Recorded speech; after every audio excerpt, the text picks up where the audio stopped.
program is not for everyone. This protocol is not for everyone. You gotta find the right protocol for you. Today we're going to cover a lot of information. Number one, we're going to talk about, just what is the digestive system. Most people, they look at this chart, they look at some diagrams, or look at some books on human physiology. It could be very intimidating because most of the time you don't know what you're looking at. Now, I do not have a medical background. I am not a doctor, nothing like that. So none of this professional medical advice, diagnosis, or treatment. You got to continue to do your own research and find out what's right for you. If you're dealing with a medical condition, some type of problem, you need to seek out your professionals to find what's right for you. In the process of doing so, you also want to educate yourself. When we're looking at the system, I just want to break it down for you. There are many components to this, but I'm going to simplify in the easiest terms.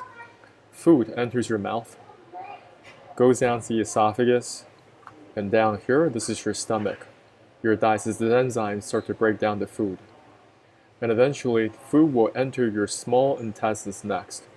The small intestine is a very long piece of pipework. It's 4.5 meters, followed by your large intestine, which is about 1.5 meters in length. So altogether, you have about 6 meters of pipework. Once again, if you're not using meters, you're looking at feet. So your small intestines, it's about 15 feet. All these different twists and turns over here. And the large intestine is about 5 feet. So altogether, you have about 20 feet of pipework. Another way you can look at this is simply this chart. This makes it a lot easier to understand. So food enters your mouth, down the esophagus, into your stomach. Digestive enzymes break down the food. Food enters your small intestine next. Nutrient absorption. This is where nutrient absorption takes place. And followed by your large intestine, which is another 1.5 meters in length, and out the back for elimination. If you're taking notes, just write this down. What goes through your mouth must exit out the back for elimination. Most people in the world, they cannot perform this basic function. They're chronically constipated. They're sitting on the toilet for a very long time. They're huffing and puffing, begging and pleading. They're praying to a deity, making deals. But what comes out on the back end could be some little pellet or pebble. Now, looking at this chart, this is called trend analysis for keyword search analysis. Constipation, it is a worldwide problem. It has never contracted. If you're looking for a business, looking for a type of market that is recession proof, this could be one of them. Everyone in the world has chronic constipation. People are searching for this keyword in the English language, Spanish, Chinese, Russian, Portuguese. I don't care where you're from. Russian, Ukrainian, everyone in the world has their own keyword for constipation, and people are keying them in their search engines. There's no good solution that is out there because most of these people, they've already been to the doctor, and the doctor prescribed them all different sorts of meds. If it's working, you could see this particular keyword should shrink, right? But it isn't. So whatever people are doing right now is not working. What is chronic constipation in simple terms? It is simply waste material not exiting out of the body. Your colon, this one here, is 1.5 meters in length. It is compacted with hardened fecal matter. For a lot of individuals out there, they do not know how to go from the picture on the left to the picture on the right. As I discussed before, your digestive system is a very long piece of pipework. And I want to explain it a little bit farther, just how long is this pipework. When we're looking at NBA basketball, okay, a lot of people like to watch basketball. From that floor to that basketball rim, it's 10 feet off the floor, or roughly 3 meters. The combined length of your small and large intestine is equal to 2 of those. So you got one NBA basketball hoop and another. So you just think about it, one on top of another. That's the combined length of your small and large intestines. Today we're going to talk about a lot of different things, talk about other problems That will eventually happen if you don't take care of chronic constipation. If you're watching this video today, you somehow manifested this into your life. Me personally, I also had chronic constipation for years in the past, and I was able to solve it using protocols, which I'll discuss later in this video. But today I want to do some work in demystifying a lot of different diseases that people have. And for some reason, Western medicine cannot connect it with chronic constipation. The first one we're going to look at is toxic megacolon. Now, this is not Animal Planet. We're not extracting the colon out of some silverback gorilla. This was extracted out of a human body.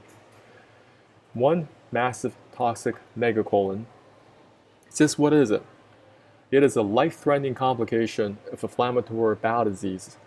These diseases can be painful and cause permanent damage to the large and small intestines. IBDs include ulcerative colitis, Crohn's disease, and infections caused by this other colitis. Toxic megacolon is characterized by swelling and dilation of large intestine due to the inflammation and accumulation of large amount of gas. It's more than gas that's in here that is trapped. It is fecal matter. It is food that you've eaten over the course of a week, okay? Or you're not having proper exit of that number 2 on a daily basis. Now, you may be wondering, am I chronically constipated?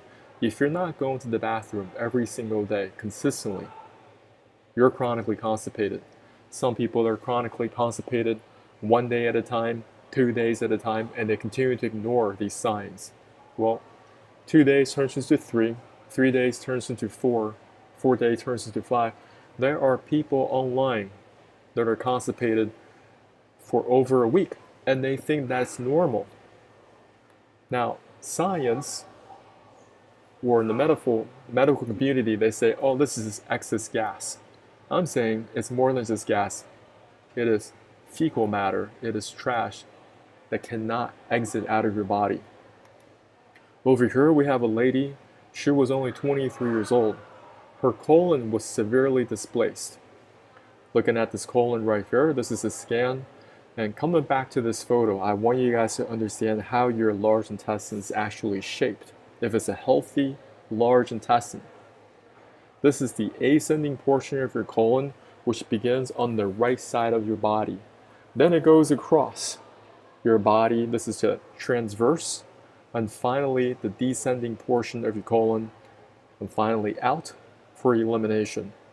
When you're compacted with fecal matter over time, not only is going to dilate the large intestine, it could potentially displace it. So, looking at this photo right here, that's what a healthy colon should look like and should be placed. A displaced one, it is all over the map. Over here, it goes up, and then it's kind of like got a kink in the hose, and it goes back down again. And now it's going to loop back up again. Are you kidding me right now? This is a complete mess. Just thinking about this colon, because it's not going across the body. Now when she's standing up, all this fecal matter has to fight against gravity just to get to this spot right here before going back down for elimination. So of course she's chronically constipated, and I don't know the details of this, but many people in the world struggle with this. Next, you may have something called diverticulitis. Okay, now this is just pockets of inflammation. I'm going to just read this. This is another gastrointestinal disease. It occurs when pouches called diverticula start to form in the GI tract and become inflamed and infected. This condition commonly occurs in the Western population and can be seen in 10% of people over the age of 40 and 50% of people over 60. Just thinking about millions of people, those boomers, past the age of 60, and they're saying over 50% of them have some form of diverticulitis. The rate of this disease typically increases with age. Scientists believe that this condition is due to not eating enough fibers. Not eating enough fiber leads to constipation, right there, that key word, which puts extra pressure on the colon walls, and this causes diverticula or bulges to form in the weak areas of the colon. The risk factors for diverticulitis may include age over 40, male, overweight, eating a low-fiber diet, eating higher fat and red meat, not enough exercise, taking non-steroidal anti-inflammatory drugs like aspirin, ibuprofen, steroids, and opioids, and smoking. Moreover, the signs and symptoms of this condition include pain, tenderness in the left lower side of the abdomen over here, descending portion of your colon, nausea, vomiting, chills, cramps in the lower abdomen, constipation and diarrhea, and rectal bleeding. Before you start to have all these other problems, you need to recognize, I need to fix this problem early. So if you're only 1 or 2 days constipated, keep watching this video. It could be very, very helpful for you. Most doctors, when they're dealing with chronic constipation, they just tell them, oh, all you gotta do is just eat more fiber, okay? Or take some psyllium husk, different fiber products you can find on Amazon. It doesn't make any sense for me because right now, if you got a toxic megacolon, you're already compacted with hardened fecal matter. Why are you putting more fiber into your system? You can't get rid of the waste material that's currently there in your body. My idea is you need to get rid of the waste material in this now, okay? Now this person has surgically removed their colon, so they're gonna have more other procedures, and it's very, very complicated. I mean, I may get into it in a later conversation, but basically they're cutting up your small intestine, they're plugging and playing, and sometimes people, they have to get these pouches that extend outside their body so they can exit their waste material. It is a complete mess, guys. What you got to do, you recognize, have a healthy sense of fear going forward. Not just looking at, oh, because I have insurance and the doctor take good care of me and Western medicine, I'll just fix all this. You don't want to be at the doctor's. Okay? And I'm going to go on, keep on reading this. So what is Crohn's disease? Crohn's disease is another gastrointestinal disease, another part of inflammatory bowel diseases. This condition occurs when there is inflammation in the small intestine and colon. The main symptoms of Crohn's disease are diarrhea, stomach aches or cramps, blood in the stool, tiredness or fatigue, and weight loss. It is thought to believe Crohn's disease is caused due to genes, a problem in the immune system, smoking, a previous stomach bug, and an abnormal balance of gut bacteria. The risk factors for this condition include family history, smoking, certain medications like antibiotics, birth control pill, non-steroidal anti-inflammatory drugs such as aspirin, ibuprofen, and a high-fat diet. Is that all? So I may be having trouble with my internet connection. I'm just going to double check.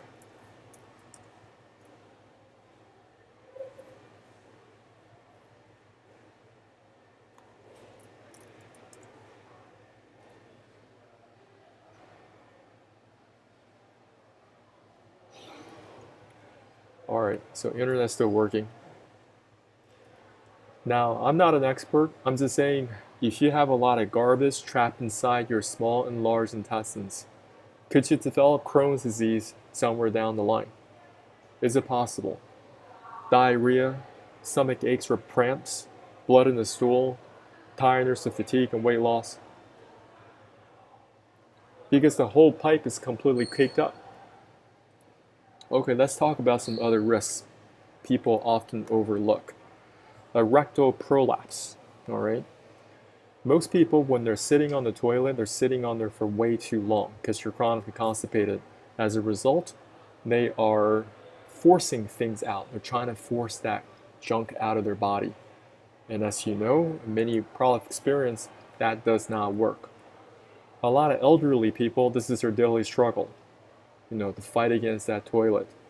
And over time, they may develop a rectal prolapse.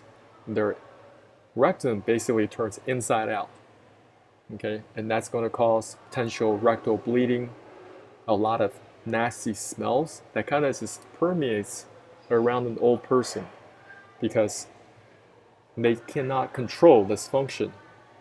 They can't hold back their waste material from coming out.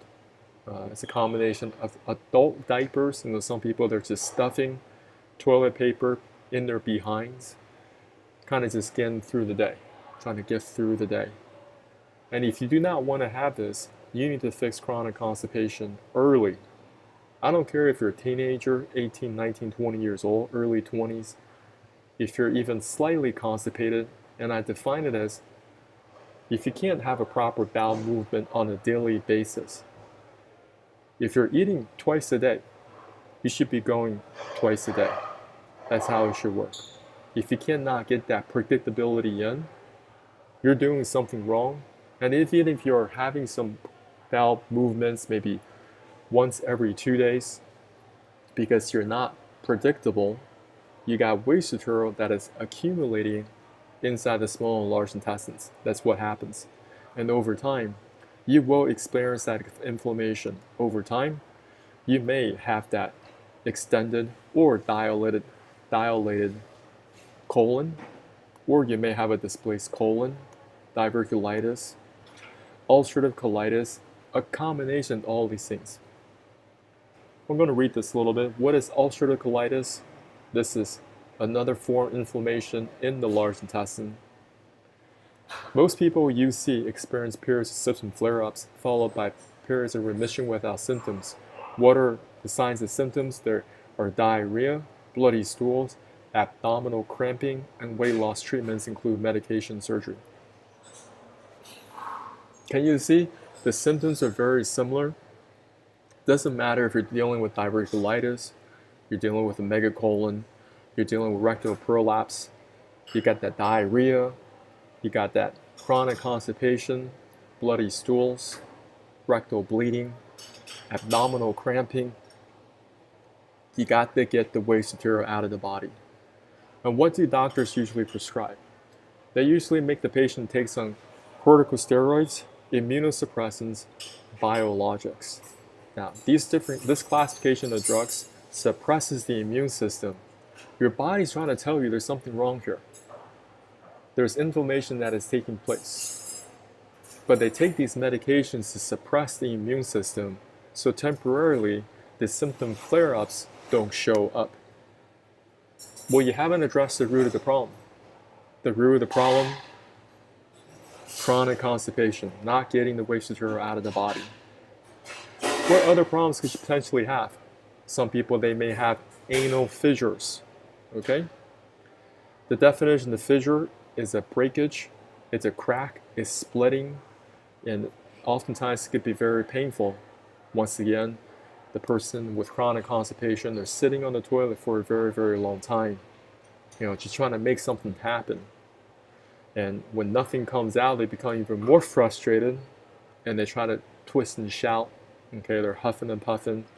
I was watching a comedian, her name is Kelsey Cook, and she was talking about how she personally has irritable bowel disease, and her husband has chronic constipation. This will cause a lot of relationship strains. For those of you who are in relationships, pay attention to this. If you're dealing with some type of digestive problem and you're not fixing it, you're kind of just pushing it off, it's not going to get better on its own. It's only going to get worse. So her husband, Kelsey Cook, her husband was on the toilet for a very, very long time because he's chronically constipated, and the doctors advised him that, hey, you shouldn't try to force things out. Just sit on the toilet until it comes out. So he's just sitting on the toilet for half an hour or more and swiping on his phone. Now for Kelsey, she was feeling some type of diarrhea coming on, and she could be going about her day, and all of a sudden she has this unction, a feeling to go to the bathroom, and it's urgent. It's really urgent. She needs to defecate real quickly. Well, she was texting her husband, and he was still on the toilet. She had to find herself a cardboard box to relieve herself, okay, in that interaction, because in the place that they lived, they only had one bathroom. That's what people are dealing with.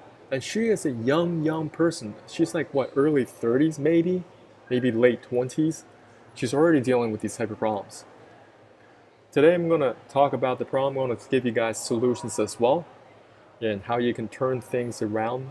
Of course, not professional medical advice, but I want you guys to recognize that, listen, You can't just deal with the symptoms. What are hemorrhoids? Hemorrhoids are piles. These are swollen veins inside your rectum or outside of your anus, which can cause pain, anal itching, and rectal bleeding. Symptoms often improve with at-home treatments, but on occasion, people need medical procedures. Eating more fiber, here it is. Oh, just eat more fiber. Listen, how is fiber going to help you if you're right now already backed up? Make it make sense. You leave it in the comments and tell me how it can make sense. Today I also want to explain what exactly is a proctologist. A lot of people don't know. There are doctors that specialize in this section of the body. They're highly specialized medical doctors who are mostly called colorectal surgeons. And these are the guys that do surgeries. Maybe you're going in and then you have hemorrhoids, you have rectal bleeding, you have anal fissures, and they always tell you, oh, all you got to do is just cut it out, patch it up, stitch it up, and you'll be on your way. Well, that sounds so simple, right? Well, the problem is if you haven't addressed the problem upstream, which is chronic constipation, you're still dealing with this. You still have a lot of trash stuck in your small and large intestines. Over time, you're going to continue to have chronic constipation. You're going to continue to sit on the toilet for a very long time. You're going to develop new hemorrhoids. It could be external or internal hemorrhoids. Develop potential anal fissures, more rectal prolapse, more anal bleeding. Recognize the pain that is ahead. Some people, they wait until the problem it is so severe. Then they go see a doctor because it's a very, very touchy subject, right? Nobody wants to say, yeah, I'm going to go see my proctologist this coming Thursday. Nobody's talking about that because it's embarrassing because somebody has to examine you. You know, it's a very delicate spot, very, very private. And I just want to share with y'all that, listen, whatever people are doing now, it's not working. There are entire Facebook pages online, you guys can research them, with tens of thousands of members in them. They're struggling. Sorry to be crude, but there's a big lump of poop that won't come out. What do I do? Any ideas? Suffering constipation now and again, especially when I have been eating crap for the last couple of weeks. I've been constipated. When I go to the toilet, nothing is coming out for this. If it does, it's hard. Also been bloated, especially upper tummy and like a trapped wind feeling. Plus, since yesterday, not really got an appetite. Tried Ducales. Okay, these are the common over-the-counter products. Never really worked. Eating more healthy and now trying lactulose since Tuesday. But feels like it's just making me fart. Also to mention being having some stress and anxiety with family members in the hospital. What can I do to help get my tummy back to normal? Thanks. That's the inner dialogue people are having day in and day out. Consultant has put me on percolopride and glycerol suppository. Any reviews? So many different types of other drugs on the market supposedly work. If it works so well, why is constipation research or keyword analysis undefeated, always growing? This market is just continuing to bloom and blossom. Hi everyone, had a horrible couple of days. A lot of wet would come out and I couldn't push out what was behind it, but after many attempts making me sore, I finally did go. What I wanted to ask is, do you ever feel queasy to your tummy because of constipation or bowel problems? Sometimes I think it's all the worrying and stress that constipation causes. On top of the physical discomfort, you're going to have that emotional discomfort and you're not going to feel yourself. I think what we're all trying to strive going forward is to have that sense of wholeness, right?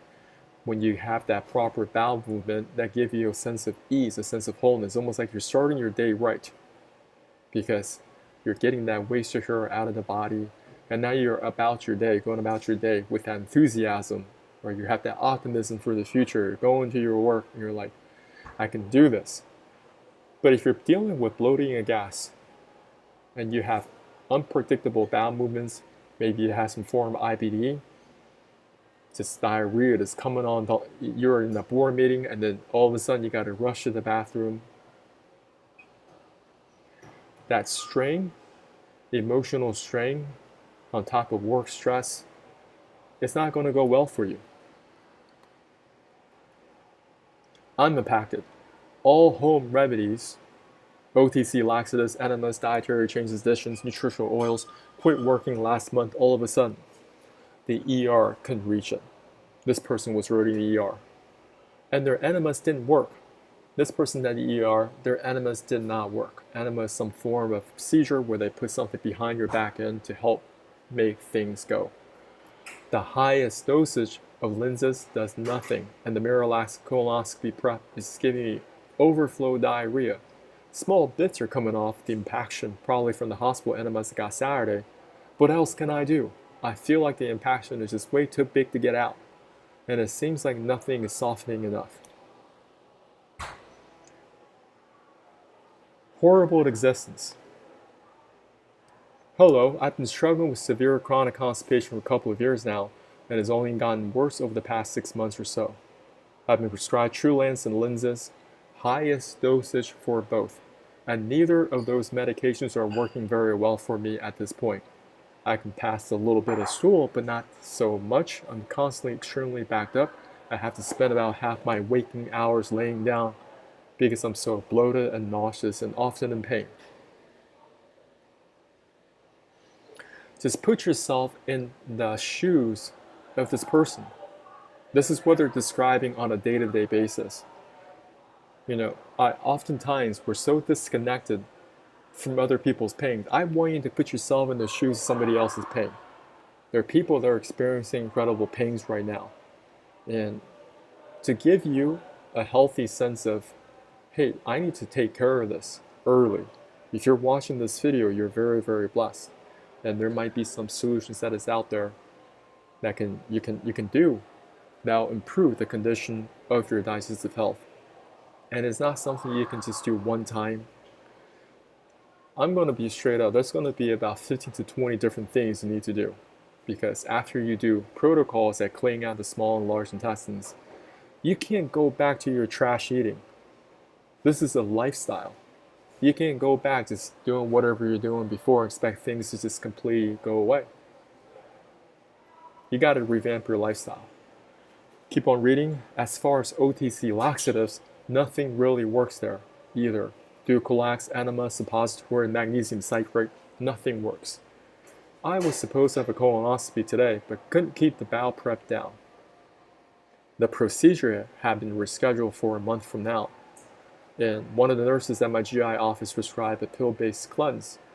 The pill is called Sutab, and I was warned ahead of time the patients often have trouble completely emptying their bowels with this pill.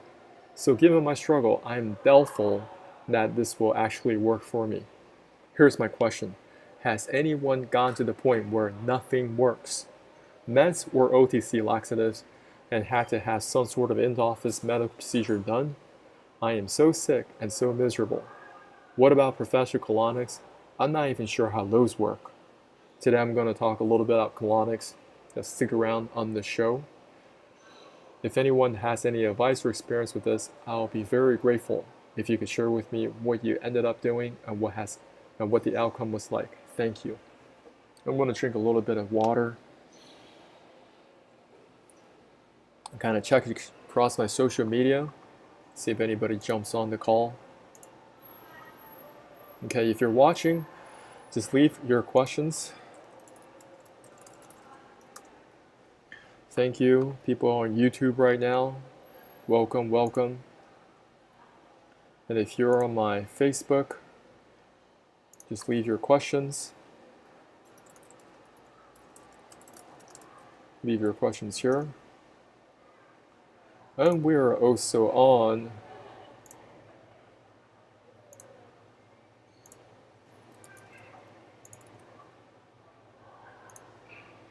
so I don't know who's actually watching.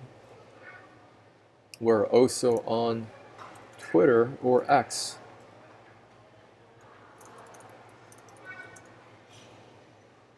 And we're also on Twitch.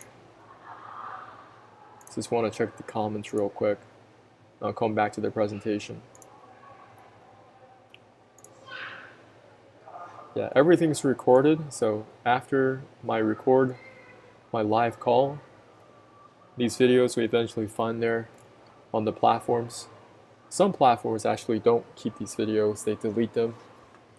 But I think Twitter, Facebook, YouTube, they will keep them.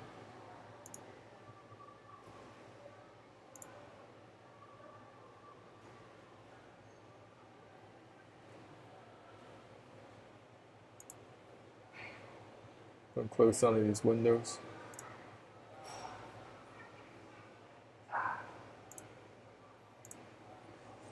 Alright, I mean there's so many things that we can talk about. I'll just make a quick analogy over here. Your digestive system is very similar to the plumbing of your home. If you're having a problem with your garbage disposal, you don't fix it yourself, you don't call somebody in to fix that garbage disposal, that smell will evade the rest of your house. It's going to be rotten eggs, it's going to smell like sulfur, it's going to be nasty. Until we clean this out, you're going to continue to have problems. And that's what chronic constipation is like. Or you can think of it as plumbing of your system, of your house. Toilet, water it in and also water it out. Everything's got to get drained out into the sanitary sewer. Now sometimes children, they don't know what they're doing. They're throwing their favorite toys down the toilet. And you're experiencing this toilet begins to overflow on you. Well, if you have no way of cleaning out this pipe or unclog that toilet, you're going to be ending up with that mess. You could stink up the whole entire floor, right? Because you have overflowing feces in your bathroom. Now, I want to relate this back to our personal health. Why do people have extremely nasty body odor? This has a lot to do with it. If you're chronically constipated, this means that you have waste material that is not exiting out of the body. As a result, your breath is going to smell. Even when you fart, it's going to be so repulsive. Your friends don't want to call you because you embarrass them with your nasty smell. Now, your girlfriend may be complaining that even though you've been washing your clothes, you take showers, you use perfume, but something is off. You might be a lady, your boyfriend is telling you you smell, and he doesn't really know how to tell you.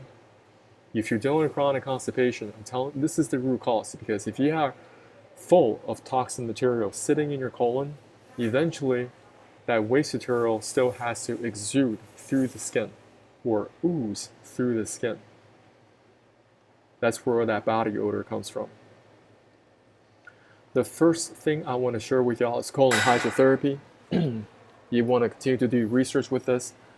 I have not done this myself. Now, I have a friend of mine, she used to be in this business. She used to tell me she used to do it quite often, really helped her recover her own personal health.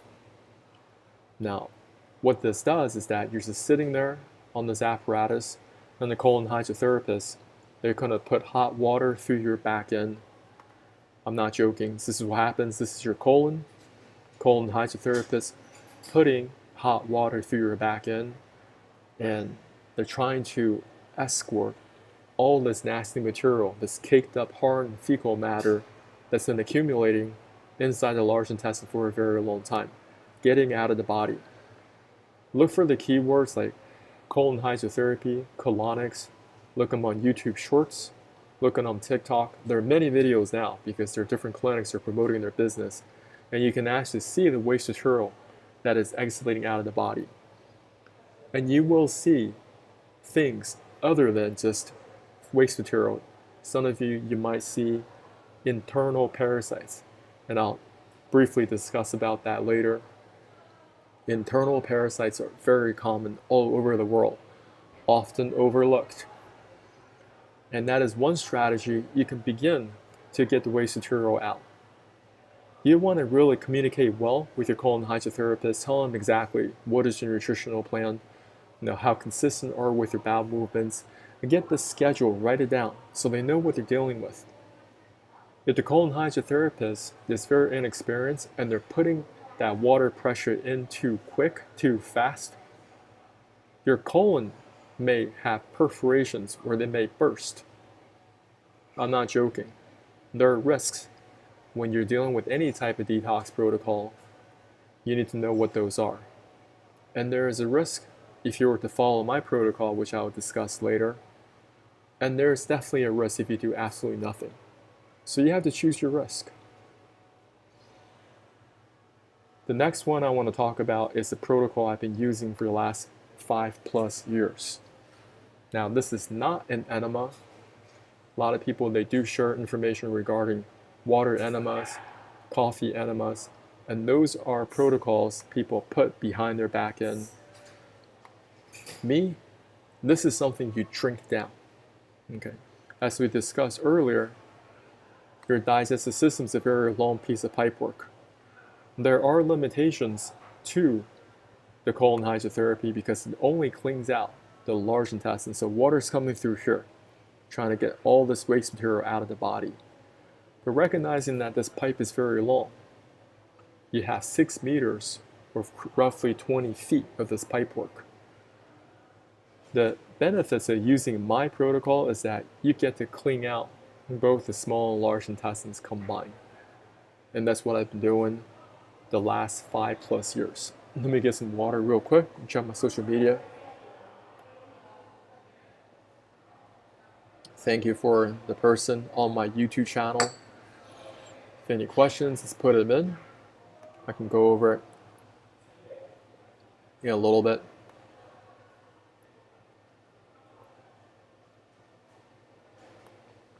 People usually watch these videos later, so I'm not surprised, but I just need to take a breather because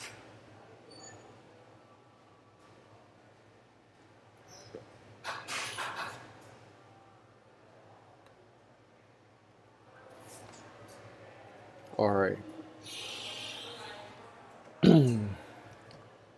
These are the ingredients that you need. This is called the salt flush protocol. You may find other protocols online. Now, you want to take good notes of this, and you want to follow my directions to a T. I've helped hundreds of people with this protocol. A lot of people may just find random recipe online and they try it, and they may fail. They're like, well, I drank this salt flush protocol, but nothing is coming out. There are levels to this. I've done this hundreds and hundreds of times. Okay, so I'm very, very consistent with it, and I also share this protocol to hundreds of other people, and many of them, they can be successful their first try. These are the ingredients that you need. You need sugar-free apple cider vinegar. You need some citrus fruits. You can use limes, lemons, or grapefruit. I highly recommend using grapefruit. Next, you need some type of salt. Just keep it simple. You can use pink salt, or you can use food grade Epsom salt. One or the other. So pink salt or food grade Epsom salt. And lastly, you can use black coffee. That's completely separate. Now, there's a little bit of prep you need to do. So the night before, you're finishing dinner around 7:30. You can still drink liquids after dinner, but you're not eating any late night snacks. No more food. Next morning when you wake up, same thing. You're gonna drink some liquids if you choose, but no food.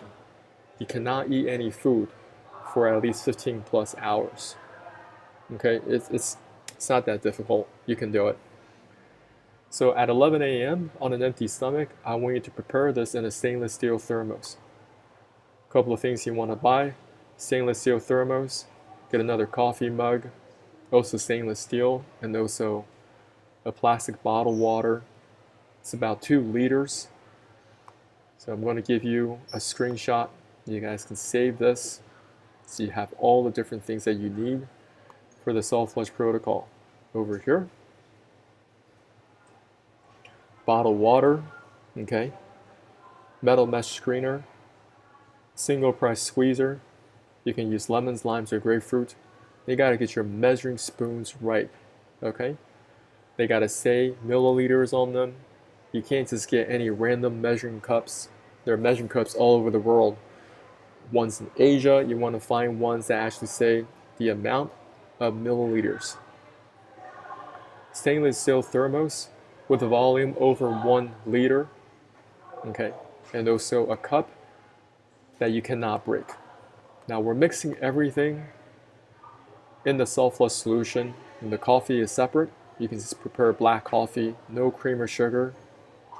Just leave that in a separate cup. Over here, in the stainless steel thermos, I'm going to add 1 tablespoon and 2 teaspoons of pink salt. So that's 25 milliliters total. You can use food grade Epsom salt as well. Next, you're going to cut and squeeze 3 lemons or limes, or 1 grapefruit. You're extracting the juices only. That's the reason I tell you guys to get this metal mesh screener, so you can make sure all the pulp is removed and also any seeds, because you don't want anything that you're gonna harm yourself with, okay? Or you're gonna kind of cough. Sometimes people are drinking with the pulp, and that's gonna make them cough, or a certain small little seed that goes through. Make it as smooth as possible. Next, you're gonna add a 1/4 cup apple cider vinegar, which is 60 ml. Add 2.5 cups of hot water, that's about 600 ml, followed by a cup of room temperature water, kind of bringing it back down. After you add the 2.5 cups of hot water, you want to stir it up. Stir it up really, really good. So the salt dissolves evenly in the solution, followed by another cup of room temperature water, bring it back down. Okay, one more time. Night before, finish stir 7:30. Next morning, 11 a.m. on an empty stomach. Make this in the stainless steel thermos. Add a tablespoon and 2 teaspoons of pink salt or Epsom salt. 25 milliliters salt total. Don't mess this up, guys. Some people, they put not enough salt. No, of course, it's not going to work. If you're worried about sodium, that's the reason why I give people the option of using Epsom salt, because there's no sodium in Epsom salt, food grade Epsom salt. Cut and squeeze 3 lemons or limes or 1 grapefruit filtered. Add a 1/4 cup apple cider vinegar. Add 2.5 cups of hot water and stir, 600 ml. Add another cup of room temperature water, stir. On your table, there should be only 3 things, and these 3 items are unbreakable, so don't use anything that could break. Ceramic, any type of glass, don't do that, because we're trying to produce a laxative effect. In the process doing so, you may knock over all these things on your table because you're rushing to the bathroom, and you're gonna have glass all over the floor. So don't do anything like that. You want to be smart. Okay? Next, I want to teach you guys how to drink this nice and slow. This is not a race. A lot of people treat this like a race to try to drink it in 25 minutes, trying to drink it in less than 15 minutes. I'm like, what's the rush? Why are you rushing through this? And they hurt themselves or they throw it up. Do not do that. If you have any questions on my Instagram, just put them in the questions in the comments below. I also have my YouTube on going live. You can look me up, The Real John Chow. That'll be very helpful for you, for those of you who want to follow me on YouTube, because the dimensions are very different. You're going to take a small sip of this water, hold it in your mouth, and you're going to take a bigger gulp of the self-flush solution and drink it down. Okay? If this solution doesn't taste good, you don't like the taste, you can use the stainless steel straw. You can find them on Amazon, and they can help you avert the taste. So one more time, take a small sip of this water, hold it in your mouth, take a bigger gulp of the self-flush solution, drink it down. Then you can take a small sip of this coffee. You're not drinking the coffee, you're taking a tiny sip to kind of motivate you to repeat this process over and over. Our goal is to gradually put down the self-flush solution, put it in our stomach. You want to be as relaxed as you possibly can. You want to listen to classical music. You want to listen to Rachmaninoff, Piano Concerto 2, Movement 2, some type of classical music that you like, or calm music. You can experience your stomach going up and down. That will help your stomach relax. It's really important for you guys to be as relaxed as possible, because it's not a race. Okay? And one more time. You want to sip on the bottled water, just tiny bit. hold it in your mouth, take a bigger gulp of the selfless solution and drink it down. Sipping on black coffee, optional. Repeating steps 1 through 3. Their goal is to finish the selfless solution first. So back at the top, we're looking at your digestive system. You haven't been eating for quite some time. So food is probably in the third section of your small intestine. That's where we want it, because you don't want anything to clog up this whole pipe work when you're doing the detox protocol. So you're gradually drinking down the selfless solution, be as relaxed as possible, and over time, this pyloric sphincter is going to open up and allow the selfless solution to gradually go through the small intestine to begin cleaning the small intestine. Your small intestine is very, very dirty. Through years of eating, microplastics, there is just a layer of dust. You guys probably don't know that the surface area of your small intestine is as big as a football field. That's how big that surface area is. And nobody has ever taught you to clean up the small intestine. So people, they struggle with nutrient absorption because their small intestine is caked up with a whole bunch of trash. Cleaning that out. So over time, you're going to drink down the selfless solution. Remember, you can take 45 minutes, an hour and a half. It's not a race. Now, there's got to be some temperature to this. If it's too hot, don't drink it. But it's got to be warmer than hot. I mean, it's got to be slightly warm. So when you drink this down, it's not going to be burning your tongue, but it's going to be some heat to it. Because hot will expand. Hot expands, cold contracts, right? So right now, we're trying to clean up this pipework. Cleaning up this pipework, drinking this hot solution down, as long as it's not burning you, is going to help with that cleaning process. What you experience is that over time, you're going to have this feeling to go to the bathroom. Okay? And you're never trying to squeeze anything out when you're on this toilet. You're always being as calm and relaxed as you possibly can. You're just deep breathing. And don't make any other plans for your friends, because you don't know how long you're going to be on this toilet. Especially for the first couple of times, it's going to be a couple of hours, because follow through. Solids are going to begin to come out, and you're going to see maybe your hardened fecal matter that's been trapped in your large intestines. They're going to be pushed out. Over time, you're going to experience, wow, this poop is going to get softer and softer, softer and softer. And you're going to feel better, and over time, wow, it's coming out like water. Now it's just having like this diarrhea effect. Just torrents of brown water that's coming out. Now pay attention to this. When that happens, I'm going to continue to drink this bottled water on the right hand side. You may take this bottled water into the bathroom with you, because you're going to keep on adding more water pressure inside this digestive tract to basically punch out all this caked up dead material out of the back end. So very likely you'll experience something called a diarrhea tsunami. When people say, I went to this public bathroom and somebody blew up the toilet, I had to go out. You're going to blow up your own toilet. I guarantee you, if you do this right, and if it's the right protocol for you, if you're called to do this protocol, okay, it's not for everybody, because everybody's at different stages of, their health recovery. Some people, you may need to do a colon hydrotherapy first. Start there first, get a big bulk of that waste material out of the body before cleaning out the small and large intestines combined. For those of you, you're just mildly constipated, only 1 or 2 days, you have to take it very seriously, and this may be the right protocol for you. For those of you, I don't know where you are, you're going to have to continue to look to find other protocols online or maybe in your area that can help clean out this pipework. When you're in the toilet, you want to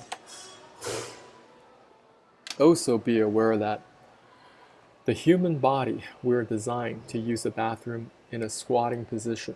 We're not meant to use the bathroom at a 90 degree. That's what causes a lot of chronic constipation. really study human physiology. Now, there are all these different types of terms, different muscle parts, and we're going to learn in the future in future presentations the reason why it's much better to be in a squatting position, because this allows more of that waste material to pass through. So you look up this product called Squatty Potty, but you can also make some type of a stool for yourself, so you can get yourself in a squatting position. Now there are actually toilets out there that you can install, especially in Asia. It's very common. If you go to public restrooms, they have a lot of toilets, and they're all squatting toilets. And using them is like night and day, because you just squat in that position and everything just come out very, very quickly, and you're out about doing your day. That's it. But since most of the world now, people are using this 90-degree, that is a root cause of chronic constipation. I kid you not. And after you have this diarrhea tsunami, and the color of this is going to get lighter and lighter, and that's how you know. The sulfur that you just drank earlier is already in the toilet. And as you're adding more water pressure through your system, you'll notice the water is coming out of your back end. When it first begins, it's very, very dark brown. Then it becomes lighter and lighter and lighter and lighter. And you're like, okay, I'm moving in the right direction. I am cleaning out this pipework. What I just drank earlier, the sulfur solution, is already in the toilet, already flushed it out. And now I'm just drinking this water, and this water is coming out my back end. You're going to feel very, very refreshed. Okay, you're going to have optimism for the future, the upcoming week, however often you do this. I still do this once a week. Doesn't matter how many times I've done this, it's part of my weekly routine. Just like every single day you brush your teeth, right? And everyone has a routine for something. Like your car goes for maintenance.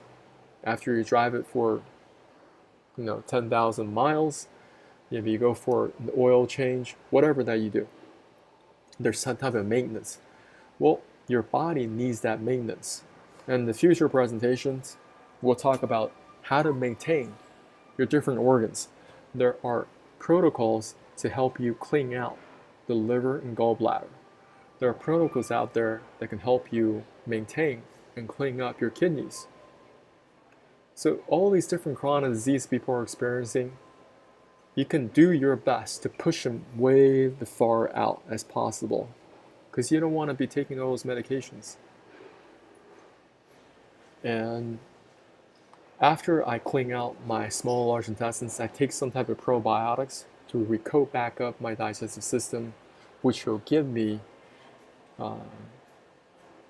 the proper environment for nutrient absorption, also digestion. Now, you don't have to buy any of these. I'm just showing you some examples. The probiotic that I buy is very inexpensive, but it works well for me. Probiotics are also very, tailored. You have to find ones that work for you. Some probiotics that I buy and I tried to use in the past, very expensive ones, they don't work for me at all. So I just want to encourage y'all to find ones that work for you. I want to spin through my social media real quick, make sure that there aren't any comments that I missed or questions that needs to be answered. If you're on this live call, just don't be shy, just pop in your questions. And also recognize that this is not professional medical advice, diagnosis, or treatment. Just kind of sharing with the world what's worked for me. Okay. Wow, this Twitter really don't want to load up. In Instagram, it's going to end in a couple of minutes because it only has about an hour on it. So you want to go on my YouTube. So if you're still here,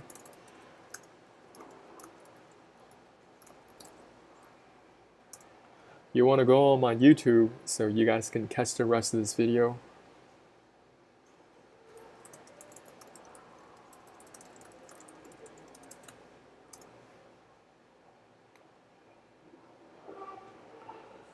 All right. I want to share a lot of things that are beyond your current scope of awareness because most people don't talk about them. Even now, even though I see a lot of information online regarding internal parasites, most people ignore them.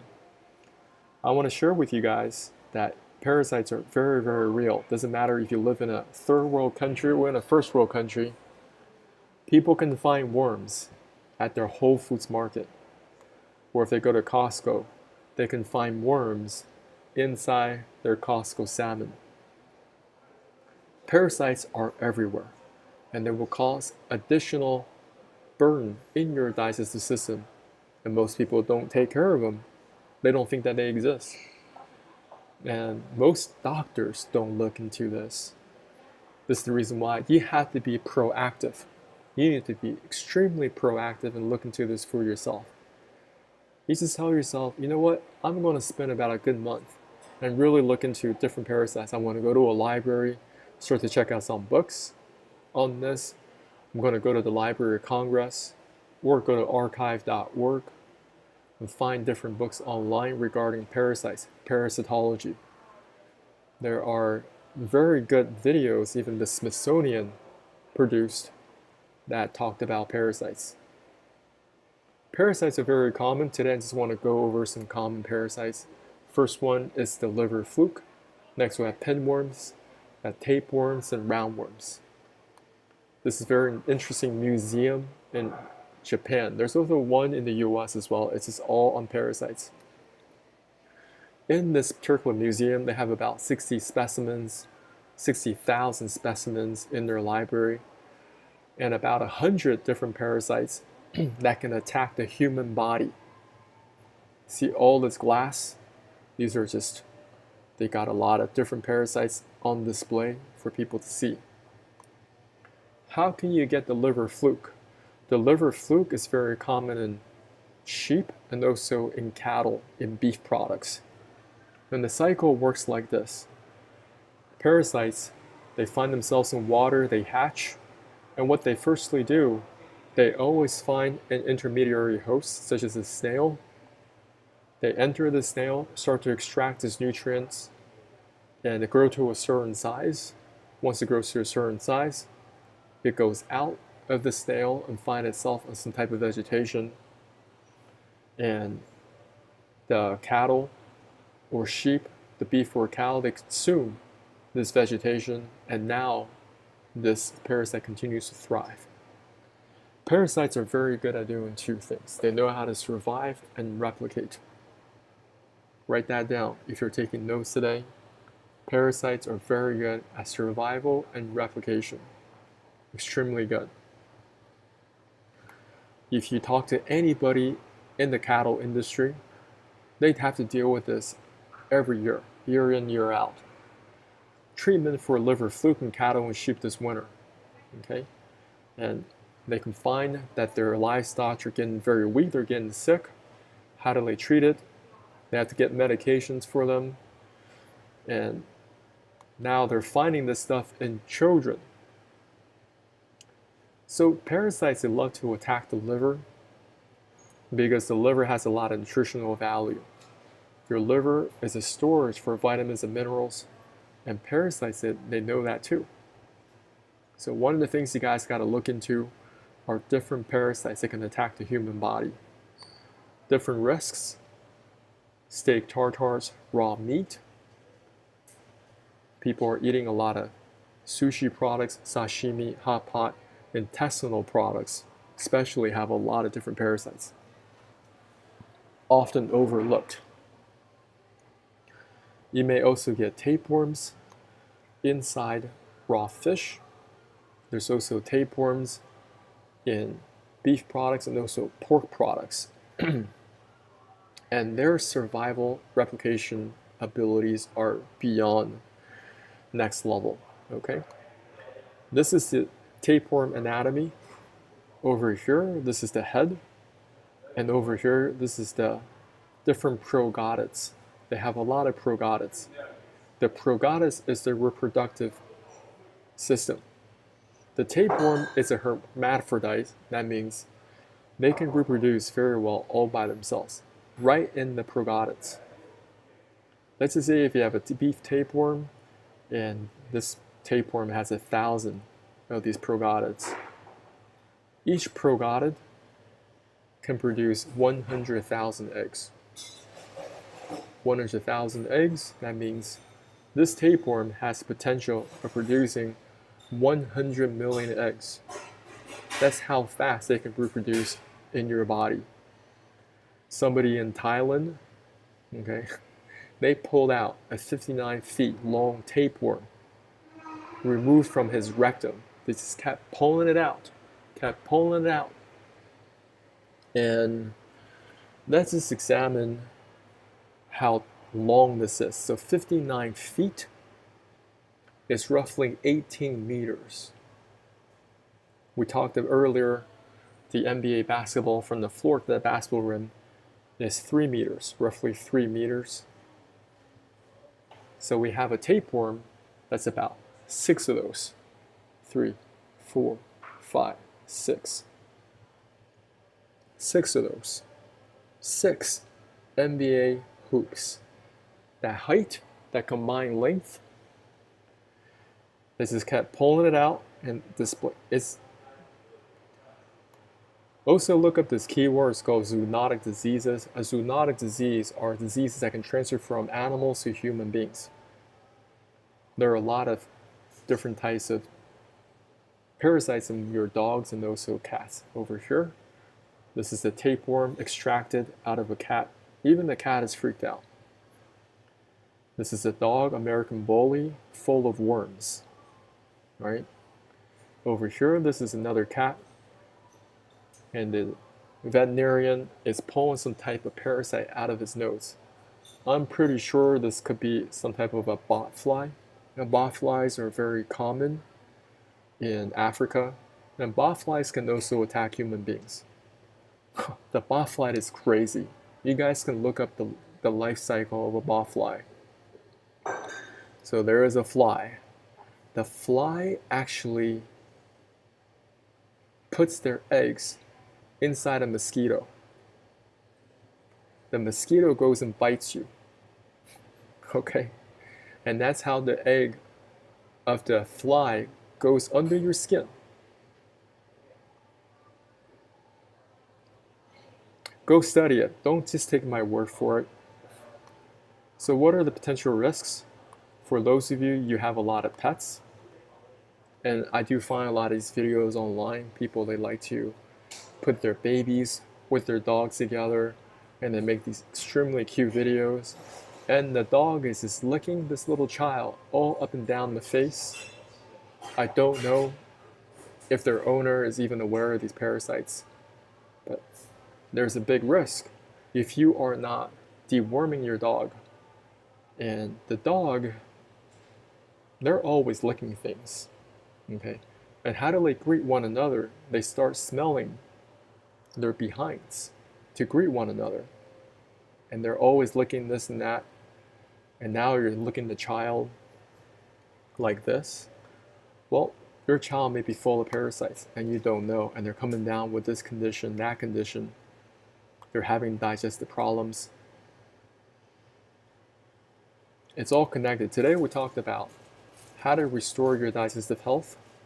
You got to clean out the waste material from the inside. There's waste material that could be trapped in the small and large intestines. But I also want to share there could be different types of worms. Talked about tapeworm, got the liver flukes. This is a roundworm. Roundworms are very, very common. Zoonotic diseases. Why did I tie it back into digestion? Because if you have this many roundworms in your digestive system right now, once again, this is not Zoo Planet. These are doctors extracting roundworms out of a patient, out of their large intestine, which is their colon. If you have this many roundworms in the colon, your poop is going to have a very tough time exiting. And you wonder why. Got all these digestive problems, colitis, diverculitis. Now you have rectal bleeding. You can't poop. Now you have hemorrhoids. You have anal fissures. Could it possibly be connected to the presence of internal parasites? I just want to throw out the possibility. get the waste material out, not only the waste material, but also the internal parasites that could be trapped inside the small and large intestines right now. Because the parasites, they have to use the bathroom inside your body. Think about that. Not only are they extracting valuable mineral resources away from your body, they're multiplying on top of you, plus they have to use the restroom right inside your body. Now your body, of course, is going to get continued to inflame. And what do most doctors do? They're like, oh, we can't figure out what this is. It must be something genetic. Go take some corticosteroids, which will suppress the immune system. So temporarily, the symptom flare-ups will disappear. But are you going to be okay like this long term? Have you really solved the root of the problem? You haven't. These are some herbal products you guys got to look into. Of course, none of this professional medical advice, diagnosis, treatment. Talk to your naturopathic doctor, integrative medicine, your doctor. See if this is right for you. Clove bud has been a popular treatment for parasitic infection for centuries. We also have wormwood. There's also something called mebendazole. This is OTC in many countries. Very inexpensive. You can start taking these. Talk to your doctor. There are also tinctures you can buy online. Black walnut and wormwood combination. Once again, this is mebendazole. Over here, this is another wormwood combination. This is in pill form. For your pets, there are different products that you can take. Fenbenzidole, so talk to your veterinarian to see if it's right for your dog.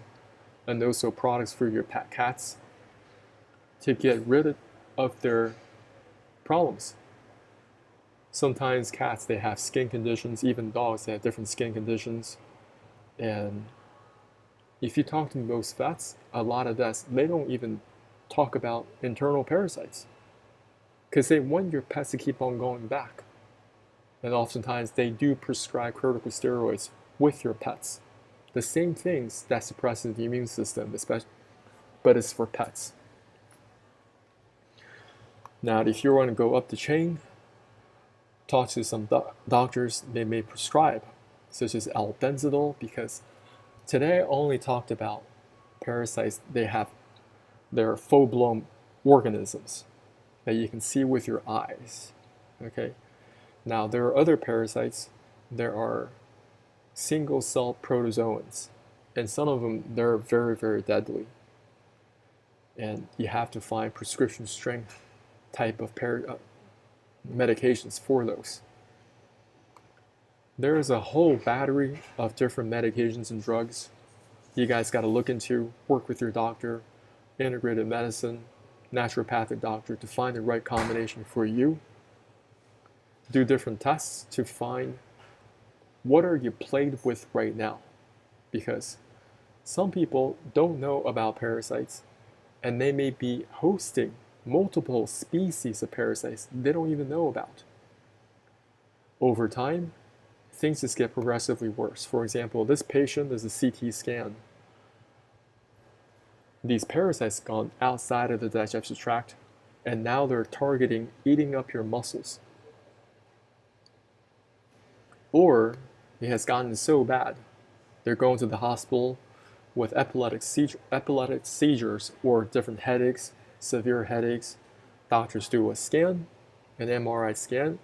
They're finding cysticercosis. Well, this is called neurocysticercosis.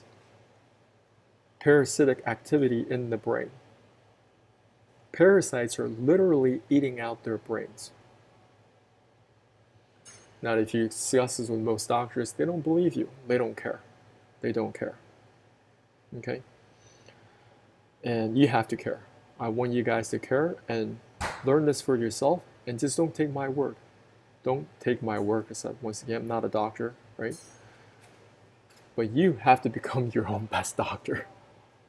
You have to do the research for yourself and you have to find if there are protocols that are out there that are right for you. I'm going to go through my social media again. Yeah, leave your questions. If you have any questions, got somebody on my YouTube now, any questions regarding digestive health, just put them in the comments.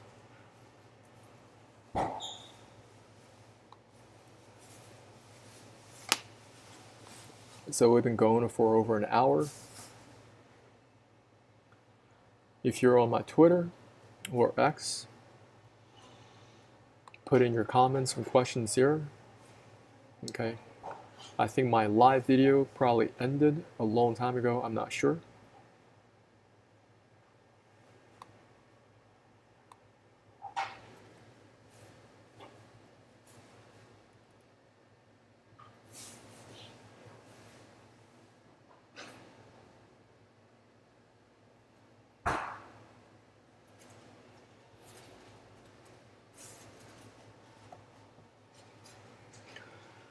When you're dealing with chronic constipation, back to the top of this conversation, you can't just think, oh, I'm going to clean out my body and go back to what I've been doing.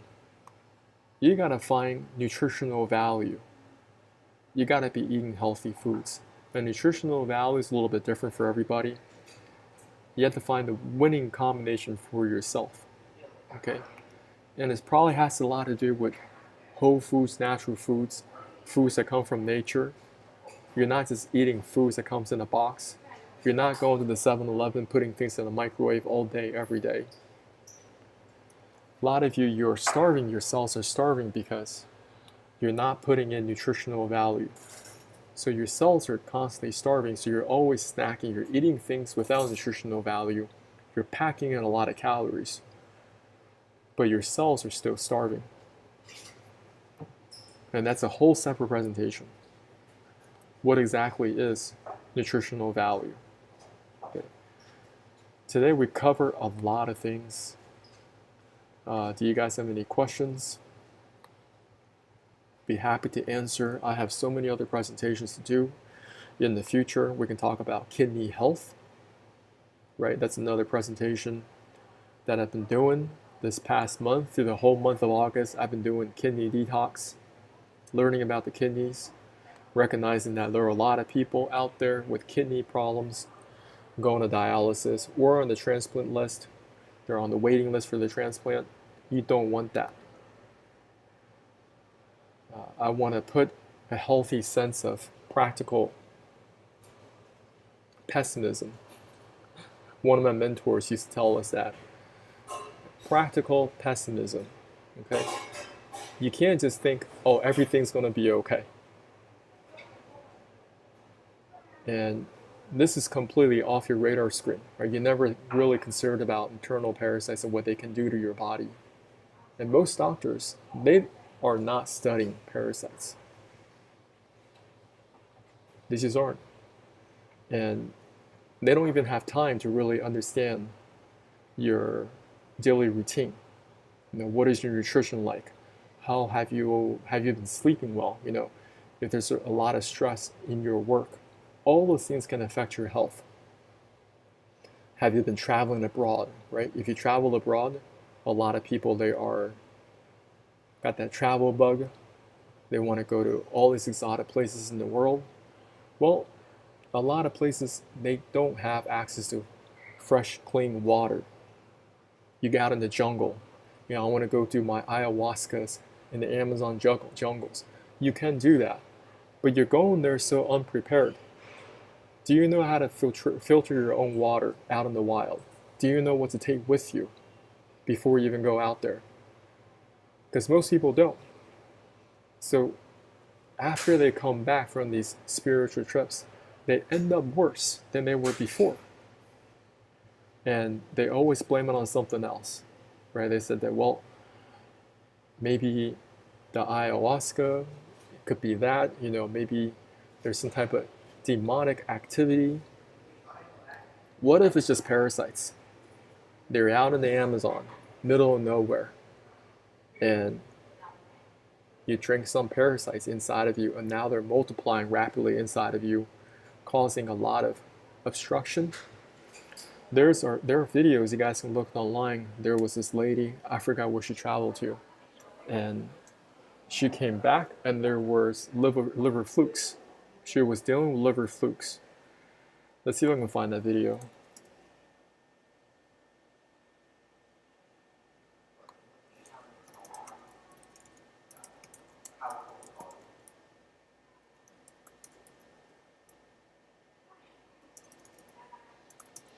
I think she was on vacation with her family,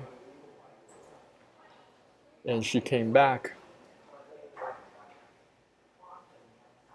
Here, this is the video. Animal Planet. Parasites eat at a woman's liver, causing agonizing pain. Monsters inside me. Okay? That's what I'm talking about. There could be monsters inside of you right now. And I want you guys to really educate yourselves on this topic, because first, you gotta work your detox protocols in order. Some of you may go for colon hydrotherapy, and some people may do my detox protocol using this set of ingredients. And I want to just share with you a little bit about myself later so I don't forget. And some people, you might be like, oh, parasites, it could be parasites. I want to do a parasite cleanse right away. I think that could be a mistake, because let's just say you go and take these different parasite overall blends or medications, but you have no way of cleaning out this pipework. Now you have all this dead waste material that's already stuck. On top, you have dead parasites sitting inside of you. Are you better off or worse? I think you will be much worse in that situation. You want to go from this situation, from the left picture on the left, to the picture on the right, consistently, before you embark on a parasite cleanse. That's my sincere recommendation. Okay. A little bit of myself. This was me before in Southern California. I had a personal trainer. I was going to the gym. I had workout programs. I was going hard. I was eating right, but unfortunately, I still had this bulging belly that would not go away. It did not matter how hard I was working out. This is me now, 24/7, 365, okay? This is me before Southern California, inflammation in the face, holding on to a lot of water weight, also fat. For the last couple of years, this is me all year. I don't really struggle with belly fat anymore, because I know how to reset my systems. I've done so much work in detox, guys. I've cleaned out the small and large intestines. I've done a lot of parasite cleanses over the last 5 years. I've also been cleaning out my gallbladder. A lot of people don't know how to do that. I know how to do that. To restore the liver function, you first need to learn how your liver works. And over here, this is the liver, right? Blood filtration, okay, stores vitamins and minerals. But over here, this is the gallbladder. A lot of people have gallstones trapped inside this gallbladder, do not know how to get that out. Once I start to clean myself on the inside, okay? Today, we primarily talked about cleaning out this pipework. Small intestines followed by the large intestines out the back for elimination. Later on, you'll find information regarding how to clean out the parasites out of your body. And I haven't put together the program for this, but there are programs that I may teach in the future and teach you guys how to clean out the gallbladder.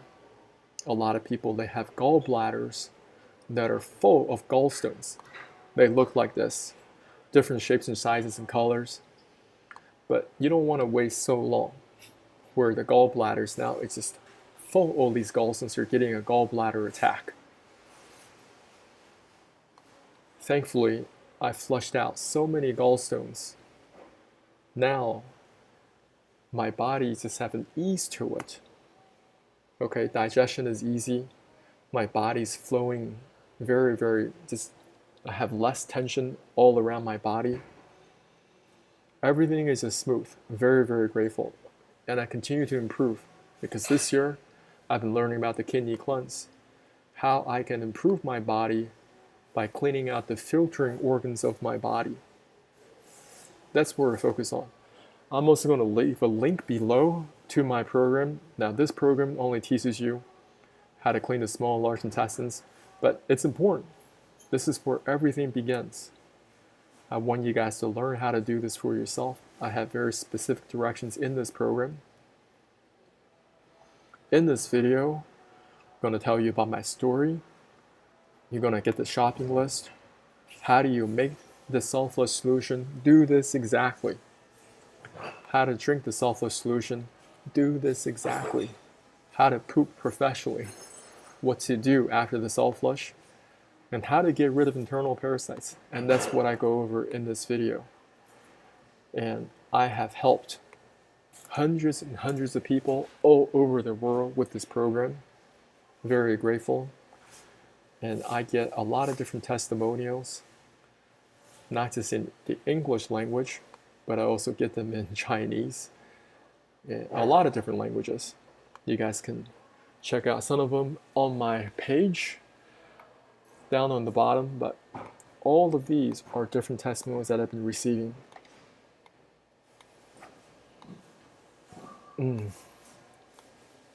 And people have adopted this routine, this detox routine, as part of their lifestyle, because they know their health is just gradually getting better and better.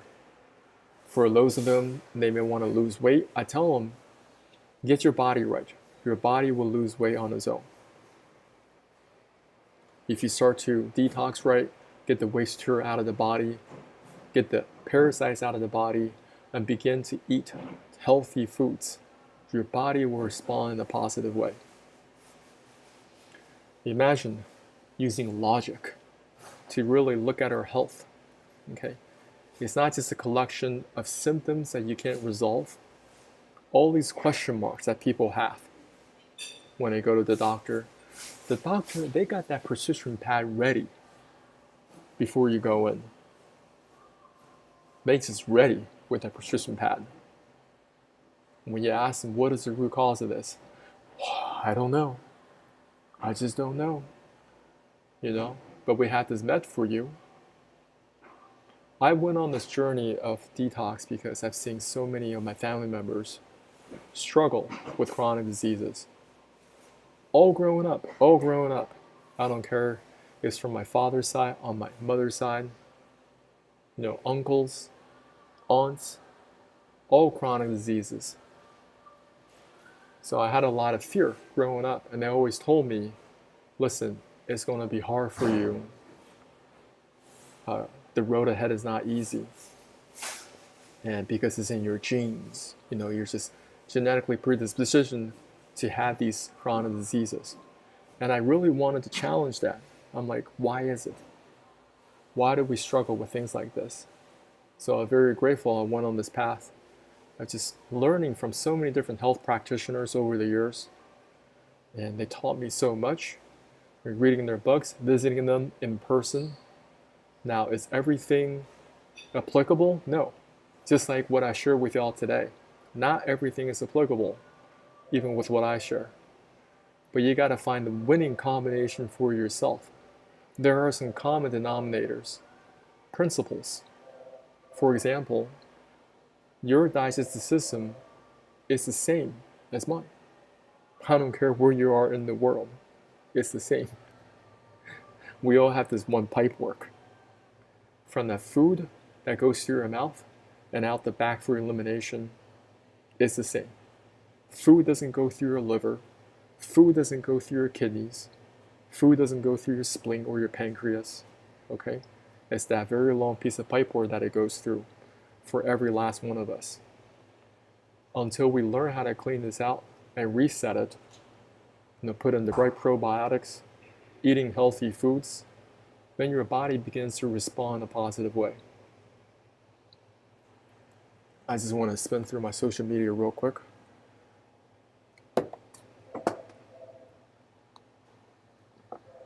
Some of you may have questions. Yeah, this is pretty long interaction.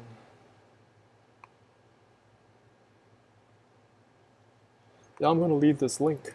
Yeah, so you guys can watch it later. That'll be very helpful. And most people, when they are looking at these videos, they're like, well, that has nothing to do with me, because I haven't been traveling abroad like this person. Well, there's liver fluke in beef, right? And right now, people are eating a lot of liver products. It's becoming very, very popular, right? There's that liver king. I forgot what is his name. Is that what we call himself, the liver king? And they're telling people you just got to eat a lot of liver, for nutritional value. So they're eating raw liver right in front of you. Now, if there are any little bits of liver fluke where the liver fluke eggs, then you're eating liver fluke. And once that liver fluke's inside your body, it's going to attack different parts of your body. If you're taking notes, then know how to do two things: survival, replication. So I hope you guys learned a lot in this presentation today. And I know somebody's watching on YouTube. Just put in your questions. Yeah, don't be shy.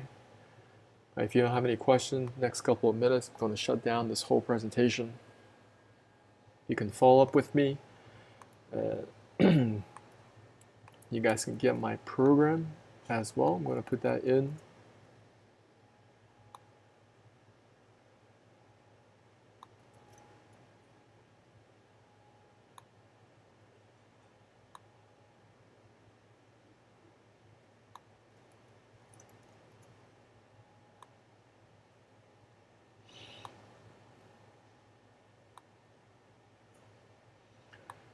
Got a lot of these testimonials. So if you speak Chinese or you're interested in working with me, I can use Chinese to coach you through this as well.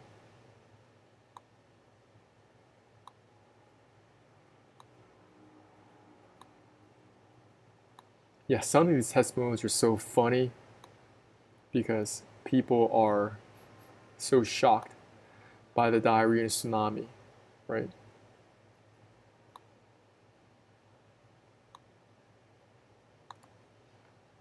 See, it's just thank you. It's like they said that this person said they're kind of turned into a new person. Okay. Yeah, because you're cleaning yourself on the inside.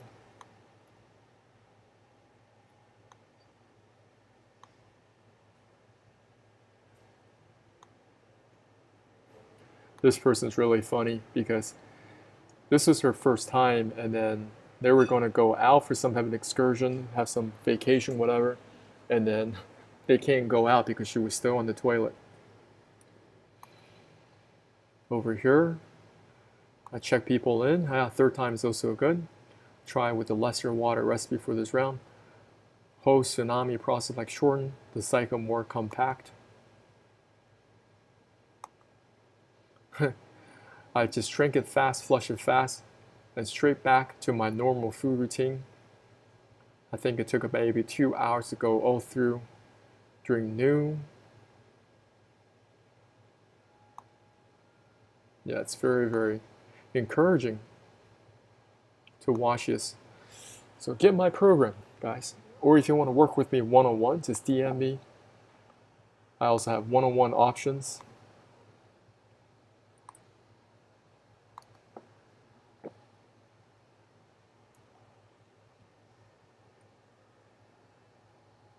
So once again, thank you so much for watching this video. We've been going on for a long time.